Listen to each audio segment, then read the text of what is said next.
está proporcionando agua caliente desde la superficie. Tú que eres buceador, hoy día ya sé que tenéis los trajes secos y no podéis ir muy bien abrigados, ¿no?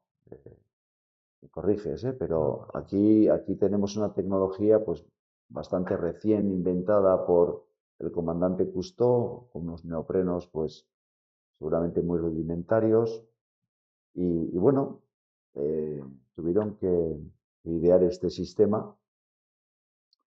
Lo que tenemos es un barco que es el Pecio transoceánico, o sea, es el barco transoceánico del siglo XVI mejor conservado del mundo, ni más ni menos, ¿no?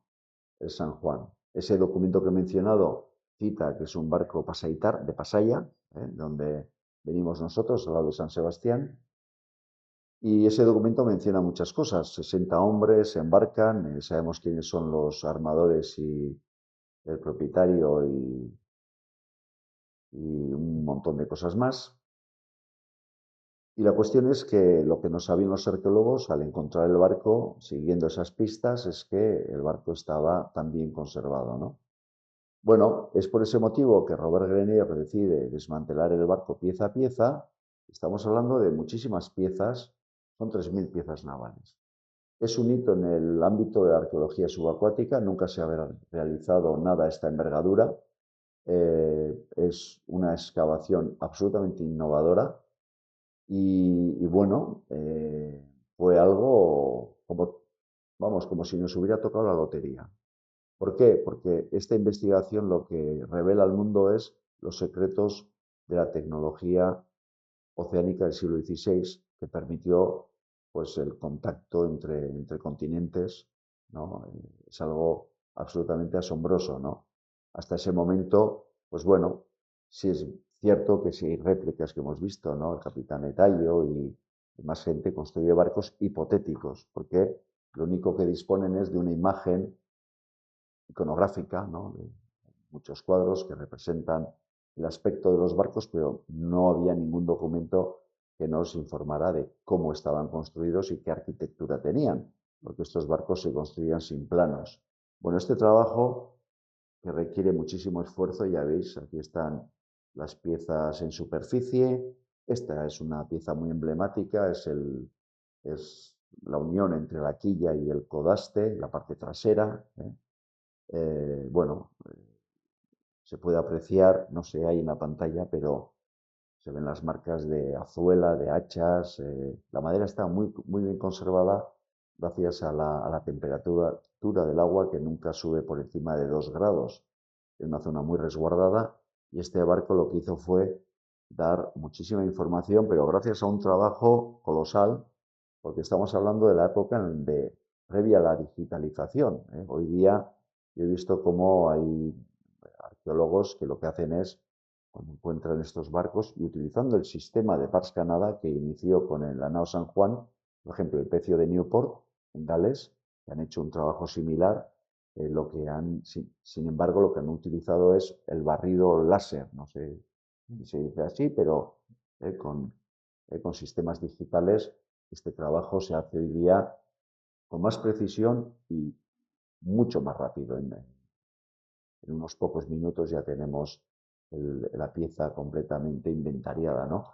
Estos trabajos requerían días de dibujo en unas condiciones además difíciles porque ahí hace mucho frío, hay ventiscas, ahí estaban los arqueólogos dibujando las piezas usando guantes, ¿no? Para protegerse del frío y gracias a ese trabajo pues lo que tenemos es bueno, toda la información, prácticamente toda la información de cómo eran estas naos oceánicas del siglo XVI.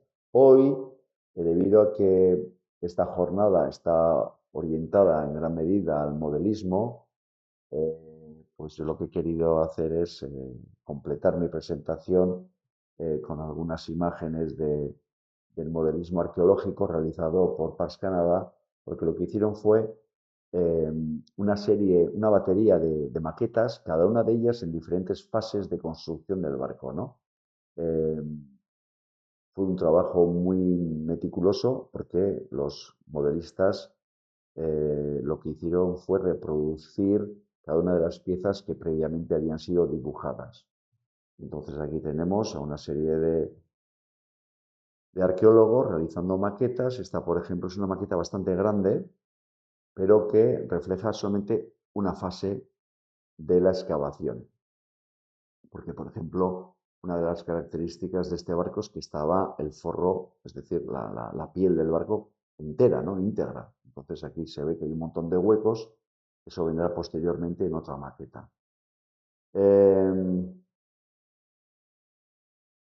Aquí tenéis los detalles.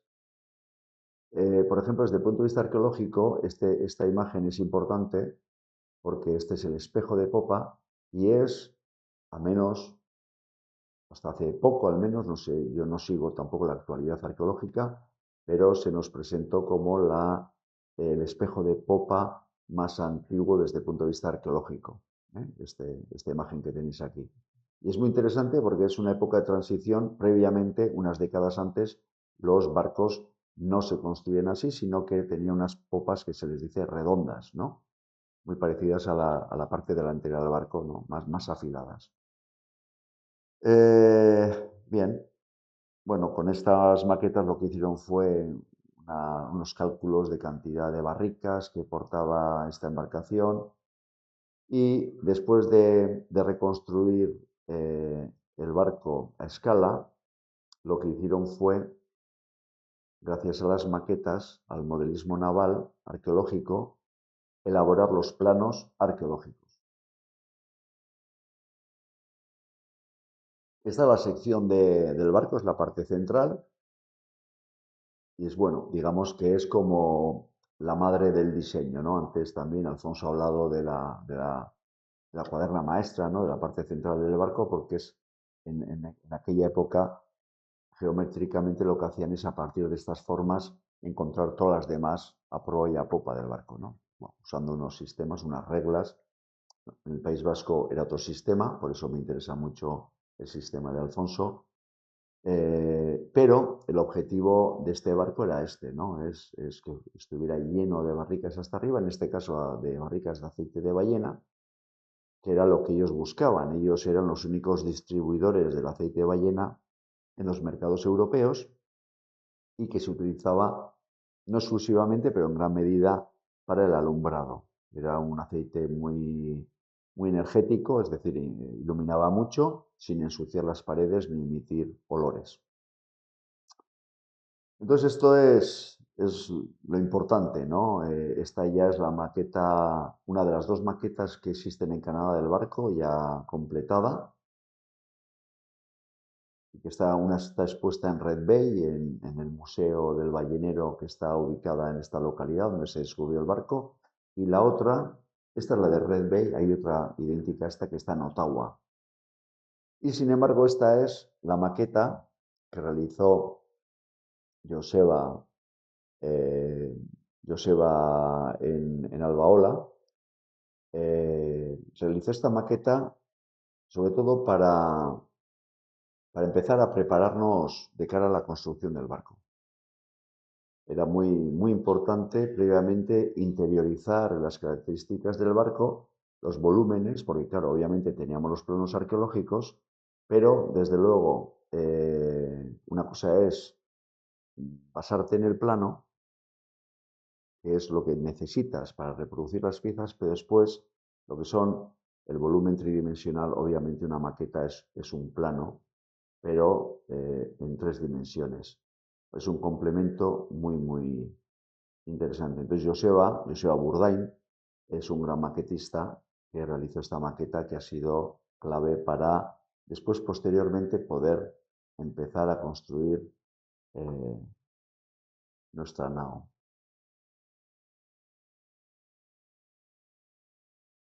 Todavía esta es la chalupa ballenera, ¿eh? Hemos construido varias chalupas también. Además tiene las proporciones del pecio de Mazarrón. Vamos, 8 metros por 2, el mismo puntal, 60 hasta los bancos, creo que hasta arriba 85 creo que son, sí, 86 de hecho. Y es curioso cómo culturas tan diferentes, ¿no? Y además, después de tanto tiempo, pues hay ciertas reglas, ¿no? que se mantienen, ¿no? Que son debido a una necesidad empírica, ¿no? Obviamente, seguramente no es un capricho, obviamente es el mar, es la práctica, la navegación la que dicta pues, una serie de reglas. En este caso, es curioso ver cómo seguramente completamente desvinculados, ¿no? Sin ningún tipo de relación, hay, hay una transmisión tal vez universal o más que universal, igual más en un espacio geográfico amplio, es Europa, el norte de África, en fin, no sé, y tenemos pues eso, dos embarcaciones que muchas cosas se asemejan sorpresivamente. Bueno, entonces aquí lo que voy a hacer es presentaros la réplica del barco por medio de una serie de ilustraciones. Lo que voy a hacer es presentaros eh, la cronología de la construcción, ¿eh? Aquí tenemos la quilla, es un elemento muy interesante, muy interesante. Está sin acabar. Por ejemplo, digamos que, no sé si podréis apreciar, pero es es un tronco de haya. Todo el barco está, prácticamente todo el barco está construido de roble, salvo una característica de los pecios vascos es que la quilla generalmente es de haya. Entonces, cuando un arqueólogo encuentra un barco medieval o del Renacimiento de roble, pero con una quilla de haya, dice, este puede ser vasco. Pues bueno, es el caso del San Juan también. Y lo que es curioso es que tenemos una quilla que no corresponde a las necesidades ya de este barco, sino que probablemente es un elemento vestigial que proviene de una época anterior. Sabemos que en el siglo XV los barcos, las naos, eran construidas a tingladillo, es decir, los cascos no eran lisos, eran escalonados, como los barcos que vemos en las películas vikingas, ¿no? Bueno, pues las naos vascas eran a tingladillo también. Entonces aquí tenemos una quilla que corresponde más a esa necesidad, pero la nao San Juan está integrada en una época de transición y se ve que hay un sistema de construcción para esta pieza que a pesar de no ser necesario todavía se usa, pero no tiene mucho sentido porque es muy laboriosa esta quilla. Es un tronco de donde sale la quilla y la primera traca, la primera tabla del casco, de la traca de aparadura que se le llama. Entonces tenemos una sección en T en el medio. Entonces, el único que igual me está entendiendo es Alfonso. Bueno, son cosas técnicas, ¿eh? Pero bueno, me parece interesante. Entonces, en el medio tenemos, porque una quilla tiene una sección rectangular, ¿eh? Es muy fácil de hacer una quilla. Pero aquí tenemos una quilla labrada con una sección en T y tanto adelante como a popa tenemos ya una sección en Y porque es la propia tabla la que se va alzando para acomodarse ya a las formas más afiladas de los extremos del casco. Bueno, pues así hicimos la quilla. Por cierto, esta es la original, al ser extraída del fondo marino. Entonces lo que nos preocupamos es, como está haciendo Alfonso ahora con su quilla, ¿no? Imitando las formas de los encuentros con el codaste y la roda, pues nosotros igualmente hemos reproducido esta quilla y todas las piezas del barco.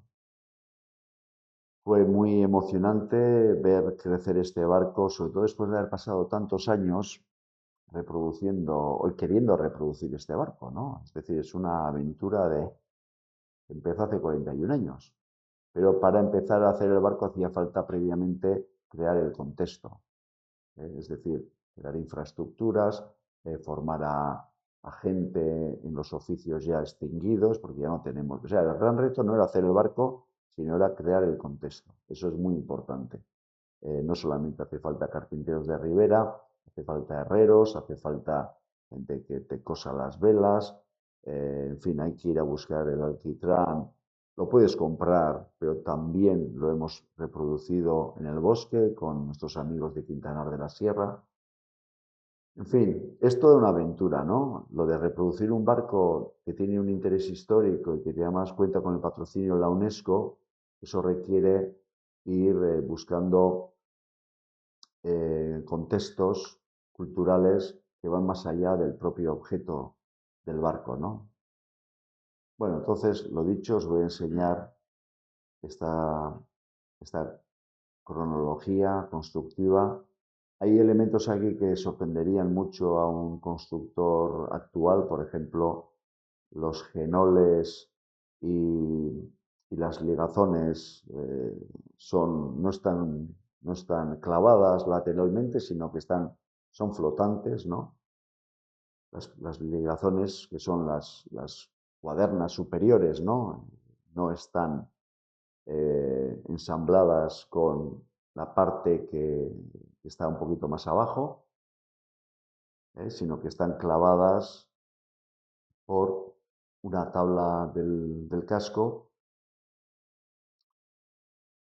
Aquí tenemos, bueno, esta foto anterior, aquí se puede ver que estamos en un contexto donde la construcción se realiza cara al público. Entonces, nuestra labor es también la de divulgar el patrimonio marítimo y siempre realizamos nuestros proyectos de cara al público. Entonces viene muchísima gente a ver cómo construimos los barcos y lo cierto es que ha sido una manera extraordinaria de hacer una difusión muy buena de nuestra labor de recuperación del patrimonio marítimo. A la gente le interesa mucho la historia marítima, cada vez más. Entonces es algo que hay que cuidar, que en España no se cuida tanto. Hemos visto muchos ejemplos en la presentación de Avellaneda, donde pues mucho era escandinavo, mucho era de muchos países, ¿no? Y muy poquito de España, ¿no? Y hay que tener en cuenta que España es poseedora de la historia oceánica más grande de la historia universal. Entonces, bueno, pues es una situación paradójica, ¿no? Pero bueno, cada vez hay más proyectos. Hay un recorrido por hacer. Sean positivos. Exactamente. No, no, sí, pero es que es muy llamativo, ¿eh? Ahí también los ingleses siempre intentan desposeernos de nuestra historia, y se la atribuyen a ellos. Es algo a tener en cuenta. Es que veníamos hablando Albert y yo en el camino de estas cuestiones y las tengo muy presentes. Entonces, aquí tenemos este proceso de construcción del barco, un proceso que duró 10 años.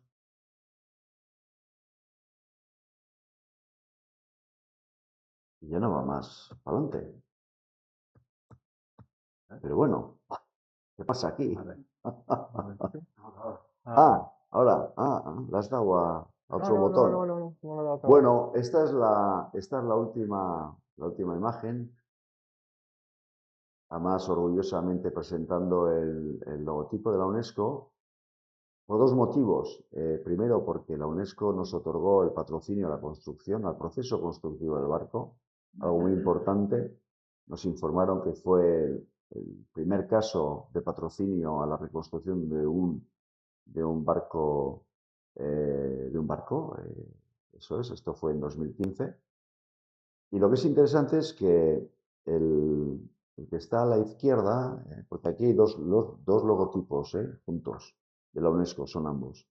Uno es el genérico, ¿no? Ese tejadito, ese edificio, y después el circular, el redondo, es el logotipo de la Convención de la UNESCO del Patrimonio Subacuático, y la imagen que representa ese logotipo es la nao San Juan, ni más ni menos. Entonces, es un proyecto muy vinculado con la UNESCO, y este es el famoso día que tú presenciaste. Y mucha gente también, porque lo cierto es que a mí lo que me llamó la atención fue la inmensidad, ¿no?, de gente, ¿no? Era algo abrumador. Nunca habíamos visto tanta gente en el puerto de Pasaia, no cabía un alma. Y además lo que también era llamativo fue que durante muchísimo tiempo que duró la botadura, porque había que hacerlo muy despacio por una serie de cuestiones técnicas, el silencio era atronador. Era, era increíble, ¿no? A mí me llamó mucho la atención cuántas miles de personas no se oía nada, ¿no? Entonces, la gente estaba como muy, muy atenta a lo que estaba pasando. Eh, esto es un... ¡Oh! Es un vídeo muy corto. No sé si puedo bajar el volumen, pero... Bueno,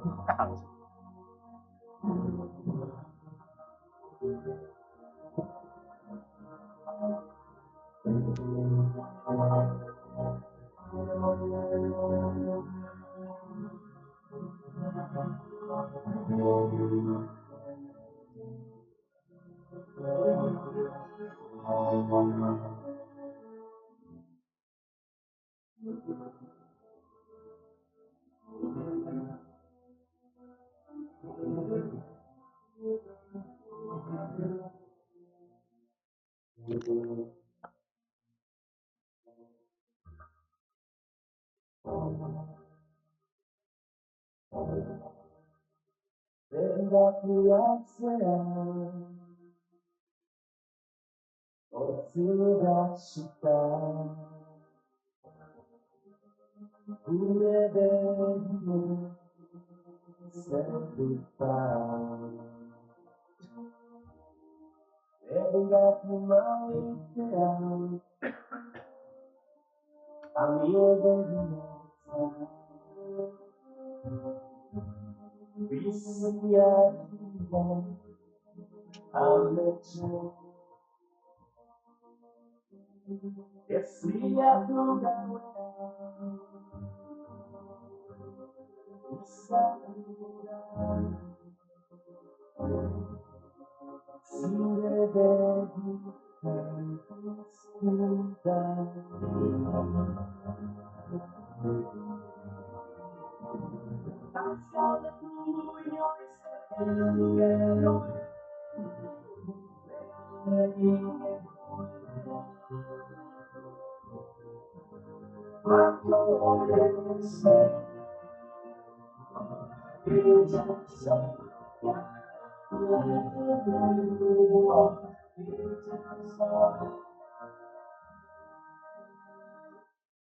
Bueno, pues fue un momento muy emocionante. Fue no la culminación, porque la culminación vendrá más adelante, como os voy a informar dentro de un momento, pero sí que fue un hito muy importante el de tener el casco y en el agua, ver el barco flotar, precioso. Además, Carlos Avellaneda ha comentado, ¿no?, que les esperaba unas formas más toscas o... Es cierto, es lo que pasa muchas veces cuando recuperamos el patrimonio marítimo. Yo mismo tuve la sorpresa, esa misma sensación cuando presencié por primera vez la propia chalupa ballenera en los laboratorios de Pars Canadá en Ottawa. Eh, Me sorprendió las formas estilizadas del casco. Tenemos una tendencia a subestimar a la gente de hace siglos, ¿no? Parece ser que no sé, que no habían evolucionado lo suficiente, ¿no? Pero era una gente que pensaba mucho, que hacía las cosas bien y que supieron adaptarse a esos retos, ¿no? Ahora tenemos aquí el barco, es una imagen ya obsoleta, porque bueno, ya está arbolado, pero ya tiene muchos más elementos. El otro día inauguramos su cocina. Estamos en este momento acabando las vergas, que son las, la- las quizás los troncos transversales de donde se suspenderán las velas. Las propias velas vamos a tener que empezar a coserlas próximamente usando paños de cáñamo, como hacían antes. Pero en este momento estamos haciendo las anclas, sí, bueno, sí, creía que tenía una imagen de las anclas, pero eso vendrá en otro momento. Estamos forjando las anclas, replicando las que se encontraron en Canadá, asociados al contexto arqueológico, y las estamos haciendo no de fundición, como se hace en todas las anclas pues, de barcos históricos, que es la manera más sencilla, más económica también, estamos forjando las anclas a golpes, ¿no? Como se hacía antes, eh, soldando todo con calda, que era la técnica de la época, y se trata de ir aprendiendo de los procesos. Nosotros, cuando empezamos a hacer este barco, bueno, somos carpinteros de ribera y estamos acostumbrados a técnicas pues diferentes. Aquí lo que tenemos es, como le pasa a Alfonso también, con este barco fenicio, que de repente tiene lengüetas, se dice, ¿no? Las lengüetas que unen las tracas, sus cantos, ¿no? Pues son métodos que ya están obsoletos, no se utilizan, pero antes eran normales. Entonces, cuando te pones a fabricar los barcos, eh, los accesorios, las anclas, las velas, siempre vas aprendiendo de esos procesos, vas entendiendo por qué hacían las cosas y cómo las hacían. Y finalmente, bueno, y antes de enseñar la última foto que ya os he hecho el spoiler, he de deciros que ahora estamos tal vez en la última fase del proyecto, porque la primera fue la excavación arqueológica, que empezó en el año 78 del siglo pasado.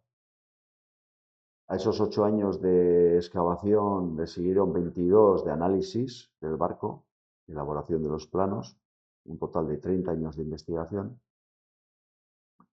Y posteriormente, después de un periodo pues, de transición, tuvimos la oportunidad de empezar a construir la réplica en 2014 y ahora estamos preparando el gran viaje. Vamos a hacer la navegación, probablemente será en 2028. Hemos estado recientemente en Canadá, porque se trata de que ellos nos reciban y tienen muchísimo interés en recibirnos con este barco. Ellos lo ven como un patrimonio compartido. De hecho, la UNESCO pues se interesa mucho con la historia de este barco porque es tan nuestro como de ellos. Nosotros somos la cultura emisora del barco, pero ellos son la cultura receptora. A ellos le debemos la investigación y además ellos ven este capítulo de la historia como parte importante del comienzo de la historia moderna de Canadá. Es historia canadiense, esta historia ballenera, ¿no? Entonces, ahora estamos preparando, primero acabando el barco, ultimando los detalles, próximamente empezaremos a equiparlo, porque queremos embarcar en la nao los elementos genuinos de aquella época, como las chalupas, calderos, grandes calderos de cobre para fundir la grasa de la ballena.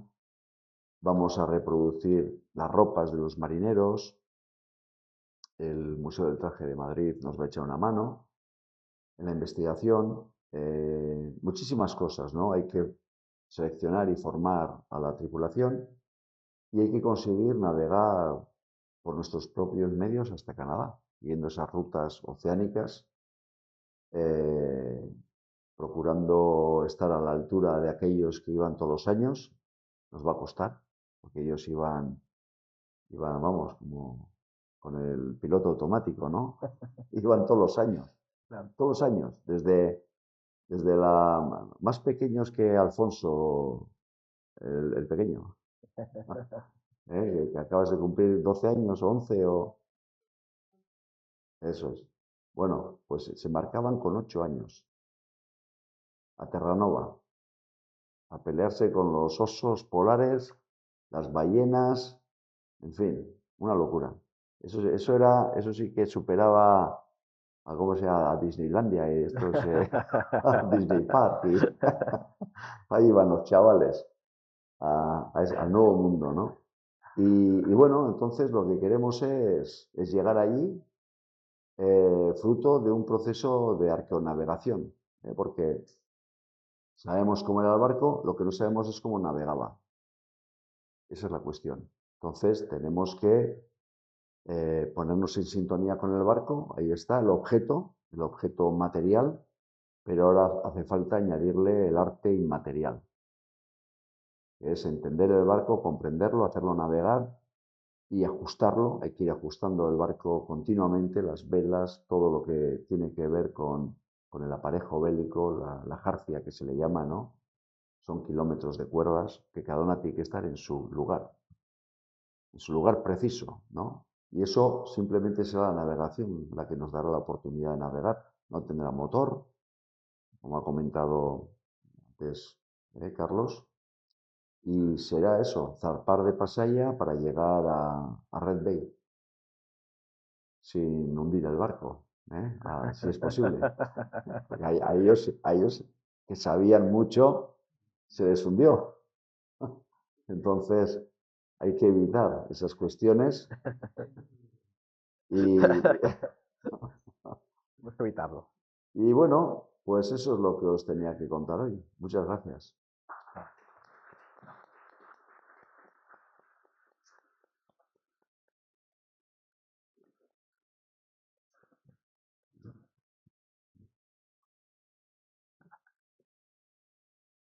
Te agradezco muchísimo la conferencia, Xavier. Ha sido un placer además verte por aquí, de Igualmente, nuevo. nos vemos poco. Sabemos que este proyecto no me es muy emotivo rememorar este vídeo que hemos tenido la fortuna de poder disfrutar y, ya digo, rememorar de algún modo Sí. ese momento en el que existía la botadura, que como puedo certificar que fue un momento mágico. Hay una pregunta, ¿sí? Algo de la vida del mar, que una de las acciones es la fuente. No sé si Bueno, una quilla tiene una sección así rectangular, ¿verdad? En este caso lo que tenemos es de la misma madera salen como dos orejas, que es la primera tabla del casco.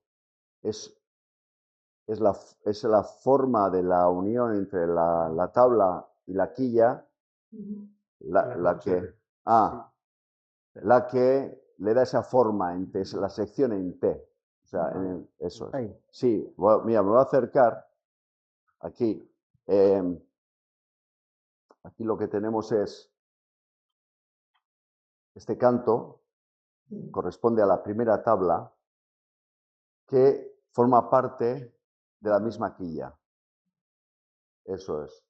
Aquí tenemos la quilla, entonces tenemos una cara vertical y aquí de repente tenemos como una pestaña, que es lo que le da la forma en T. A medida que avanzamos y vamos hacia atrás, esta tabla va levantándose, dándole esta sección en Y. Solo que aquí despista un poco porque esta parte está todavía sin labrar, está sin acabar la quilla. Esto le quitamos madera aquí, pero entonces es una pieza que está elaborada a partir de un tronco muy grande, muy grande, innecesariamente, y que nos dio muchísimo trabajo de desbaste. Entonces, obviamente ya llega un momento en que sabemos que los barcos ya no utilizan esta técnica para hacer las quillas. Lo que van a hacer es una viga y a la cual se le va a añadir esta tabla, pero independientemente del tronco. Ya es otra pieza.